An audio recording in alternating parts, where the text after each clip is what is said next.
Pak Gaus. Terima kasih pimpinan. Assalamualaikum warahmatullahi wabarakatuh.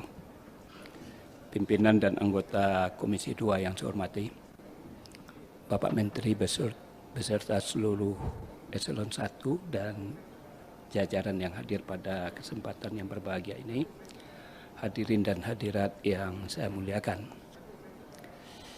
Mohon maaf terlambat, memang tugas Komisi 2 juga sekarang Ketua, pandangan mini fraksi sekarang Ketua, saya tinggalkan demi Komisi 2. Saya masuk kepada persoalan Pak Menteri. Saya tidak sempat menyimak apa yang Pak Menteri sampaikan, tetapi saya sempat juga mencoret-coret beberapa hal berkaitan terhadap apa yang Pak Menteri sampaikan. Pertama tentu saya memberikan apresiasi yang luar biasa terhadap capaian-capaian yang Pak Menteri lakukan. Banyak capaian-capaian itu yang malah melebihi daripada 100%. Saya catat tuh Pak Menteri. Ada yang 101,24, 101,91, ada yang 116. Tentu ini jadi persoalan perencanaan. Biasanya 100%, nggak bisa lebih. Apakah targetnya terlalu diturunkan sehingga capaiannya melebihi? Nah, ini bagian perencanaan ke depan tentu perlu dilakukan semacam kajian. Jadi capaian ini saya berikan apresiasi. Cuman perlu juga saya kritisi bagian perencanaan ke depan tentu jangan takut untuk mentargetkan yang rasional tentunya. Yang kedua adalah tentang capaian realisasi anggaran 2021, di mana Kementerian BPN ATR itu capaiannya realisasi 90,76%. Saya memang dari dulu meminta kepada mitra kerja kami itu harus the best dibandingkan dengan komisi-komisi yang lain. Itu adalah merupakan harga diri dan itu juga bagian bagi kami bagaimana mitra-mitra kami ini mendapatkan sesuatu yang mendapatkan nilai yang sangat positif. Kemarin memang ada juga Kementerian Dalam Negeri itu 99 lebih persen Pak Menteri. 99 lebih persen. Kemudian Menseknek 96%. Lalu saya berpikir 90% cuman BPN ATR. Setelah saya dalami lagi, wajar-wajar saja BPN ini 90, ini sudah tinggi. Manakala kita lihat skop kewenangan dan struktur organisasinya itu kan nggak sampai ke bawah yang lain-lain itu. Sehingga saya tidak terlalu tajam menyikapi ini kenapa Pak Menteri cuma 90%. Harusnya juga bisa dengan capaian yang diraih oleh Kementerian Dalam Negeri 199, lebih Pak. Kalau Menseknek 96% Pak. Sehingga dinilai oleh Menteri Keuangan amat baik mendapatkan nilai. Dan Kementerian Dalam Negeri mendapatkan nilai nomor 1 2020-2021 skala anggaran sedang. Kalau ini kan 7. Kementerian Dalam Negeri cuma 2 T. Ini juga Pak Seba. Tentu saya berharap ke depan bagaimana Pak Menteri bisa memanage seluruh kakan dan kanwil itu jangan tergores reputasi yang di pusat ini akibat dari daerah-daerah. Genjotan ini perlu selalu dilakukan pendampingan, edukasi, bimbingan dan lain sebagainya. Sehingga capaiannya itu kita harapkan, terutama BPN ATR ini, kita harapkan ke depan makin lama makin baik. Kemudian juga saya ingin juga mempertanyakan tentang capaian yang kurang mendapatkan tempat. Pertama tentang realisasi fisik output prioritas nasional tahun 2021. Sertifikat hak atas tanah. Kalau PTSL itu 89% capainya, Pak. 89,66. Non PTSL cuma 73, Pak. Kira-kira apa nih yang jadi persoalan? Apakah masalah anggaran adalah respon masyarakat atau sosialisasi yang kurang dan lain sebagainya?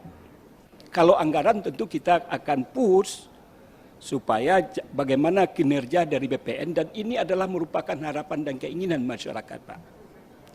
Kemudian masukan juga adalah apa yang disampaikan oleh Pak Mardhani juga sebetulnya ingin saya tanyakan, tapi saya idem aja Pak supaya menghabiskan waktu. Saya sering ditanya oleh kawan-kawan berkaitan tentang masalah tanah yang di IKN itu. Gonjang-ganjing pembicaraan tentang hal itu.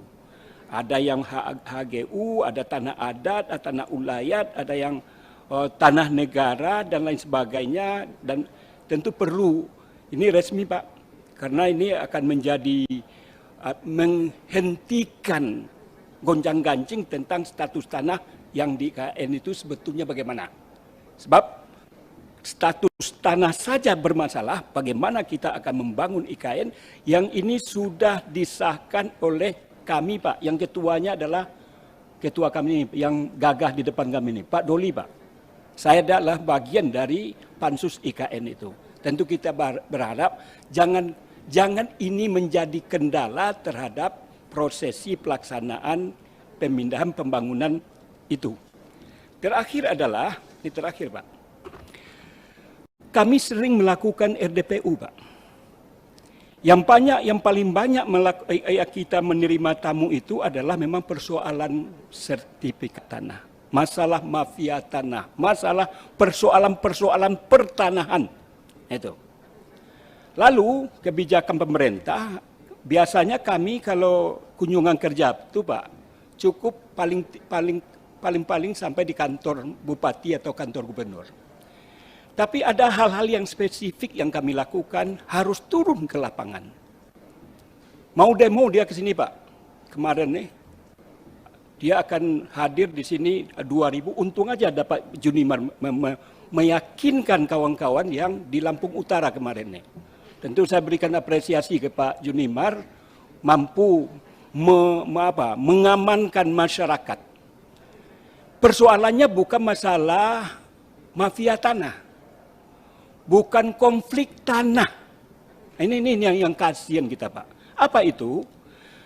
Ketika itu terjadi kesepakatan antara Komisi 2 dengan pemerintah terhadap persoalan tanah yang ada di Lampung Utara Pak. Dia datang ke sini. Yang ketika itu pimpinan yang memimpin adalah Pak Junimar. Kemudian selama ini kita kalau RDPU itu tidak menindaklanjuti, tapi karena ini adalah sesuatu yang menurut hemat saya perlu dilakukan penindaklanjutan terhadap RDPU itu, tidak hanya berbalas surat antara Komisi 2 dengan biasanya begitu kepada kementerian minta diklarifikasi atau ditindaklanjuti, biasanya begitu. Cuman kami ingin mendapatkan keabsahan betul apa tidak keputusan yang diambil oleh Komisi 2 tahun 2006 tentang penggantian ganti rugi terhadap tanah masyarakat yang dimanfaatkan oleh negara. Kalau nggak salah itu Angkatan Laut kalau saya tidak salah itu. Yaitu tempatnya di Lampung Utara, Pak. Luas tanahnya adalah 13.897 hektar. Kami langsung di samping bertemu dengan di kabupaten, di gubernur, juga langsung ke lokasi yang bersangkutan, di mana titik persoalan tanah ganti rugi yang belum diganti oleh negara. Padahal sudah ada kesepakatan antara pemerintah dengan DPR. Harganya ketika itu, ini kalau saya mau beli, ini mau saya Pak. Dinilai ketika itu tahun 2006 itu 9 juta per hektar. Lalu kami minta klarifikasi kepada bupati, termasuk juga gubernur. Semuanya mendukung karena memang rakyatnya. Janganlah rakyat kami dideritakan akibat dari kebijakan pemerintah terhadap tanah yang bersangkutan. Jadi saya katakan Pak, tidak persoalan sengketa tanah, bukan masalah mafia tanah, tetapi awal-awalnya ceritanya itu adalah tentang transmigran dulu awalnya Pak. Jadi kasus ini sudah ditetapkan oleh pemerintah bersama, tentu bukan zamannya Pak Sofyan Jalil 2006 ketika itu. Nah, artinya apa? Permintaan dari gubernur, permintaan dari bupati, apa yang dirintihkan oleh masyarakat kaum itu, ya namanya adalah Tanah Adat Marga Tigo Gandung di Lampung Utara, Pak. Kami ke sana melakukan kunjungan kerja resmi antara Komisi 2 yang diagendakan oleh pemerintah. Tentu karena kami adalah wakil dari mereka, tentu kami berharap bagaimana ini bisa direalisasikan terhadap harapan-harapan yang sudah lama ditunggu oleh masyarakat yang bersangkutan.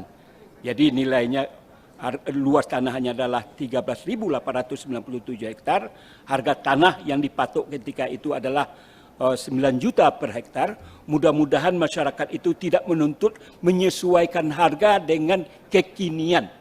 Itulah kepiawaian yang dilakukan oleh Pak Junimar ketika itu. Mudah-mudahan saya yakin nilai yang segini tetap kita pertahankan, jangan disesuaikan dengan nilai yang harga kekinian itu.